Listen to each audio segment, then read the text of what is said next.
ಒಂದು ಹೆಣ್ಣು ಮನಸ್ಸು ಮಾಡಿದ್ರೆ ಏನು ಬೇಕಾದರೂ ಮಾಡ್ಬೋದು. ಹಾಗೇನೆ ಒಂದು ಗಂಡು ಮನಸ್ಸು ಮಾಡಲಿಲ್ಲ ಅಂತ ಅಂದರೆ ಏನನ್ನೂ ಮಾಡೋದಕ್ಕಾಗೋದಿಲ್ಲ. ಈಗೇನೆ ಪ್ರಪಂಚದಲ್ಲಿ ಅರ್ಥನೇ ಆಗದೆ ಉತ್ತರನೇ ಸಿಗದೆ ತುಂಬ ಪ್ರಶ್ನೆಗಳಿದ್ದಾವೆ. ಗಡಿಯಾರದಲ್ಲಿ ಯಾವ ಮುಳ್ಳು ಮೊದಲು ನಡೀತಿದೆ? ನಿಮಿಷದ ಅಥವಾ ಗಂಟೆದ ಅಥವಾ ಸೆಕೆಂಡ್ದ? ರಾತ್ರಿ ಆದಮೇಲೆ ಹಗಲಾಗುತ್ತಾ ಅಥವಾ ಹಗಲಾದ್ಮೇಲೆ ರಾತ್ರಿ ಆಗುತ್ತಾ? ರಾತ್ರಿ ಶಾಂತವನ ಸಂಕೇತ ಆಗಿದ್ರೆ ಹಗಲು ಹೋರಾಟದ ಸಂಕೇತ ಆಗಿರುತ್ತೆ. ಗೆದ್ದವನಿಗೆ ಹಗಲು ಸಂಭ್ರಮ, ಸೋತವನಿಗೆ ರಾತ್ರಿನೇ ಸ್ವರ್ಗ.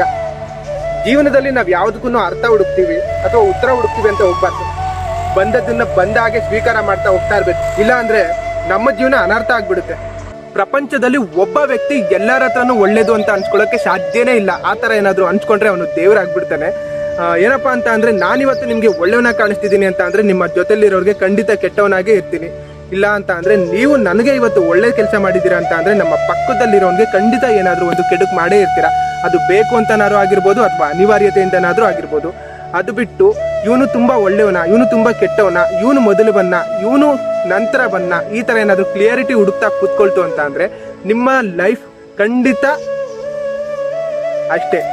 ದಯವಿಟ್ಟು ಇವತ್ತು ನಾನು ನಿಮ್ಮನ್ನ ಚೆನ್ನಾಗಿ ಮಾತಾಡ್ಸಿದ್ನ, ನೀವು ನನ್ನನ್ನ ಚೆನ್ನಾಗಿ ಮಾತಾಡ್ಸಿದ್ರಿ, ಮತ್ತೆ ಮನೆಗೆ ಹೋದ್ರಿ, ಊಟ ಮಾಡಿದ್ರಿ, ರಾತ್ರಿ ಮಲಗಿದ್ರಿ, ಎಂದಿನಂತೆ ಬೆಳಗ್ಗೆ ಎದ್ರಿ, ದಿನನಿತ್ಯ ಕೆಲಸಗಳನ್ನ ಪ್ರಾರಂಭ ಮಾಡಿದ್ರಿ. ಅಷ್ಟೇ ಜೀವನ.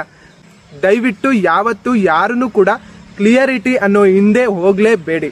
ಅರ್ಥ ಮಾಡ್ಕೊಳ್ತೀನಿ ಅಥವಾ ಅರ್ಥ ಮಾಡಿಸ್ತೀನಿ ಅಥವಾ ಒಂದು ಕ್ಲಿಯರಿಟಿ ತಗೊಳ್ತೀನಿ ಅಂತ ಹೋದ್ರೆ ನಿಮ್ಮ ಲೈಫು ಅರ್ಥ ಇಲ್ಲದೆ ಇರೋ ಅನರ್ಥ ಆಗೋಗ್ಬಿಡುತ್ತೆ.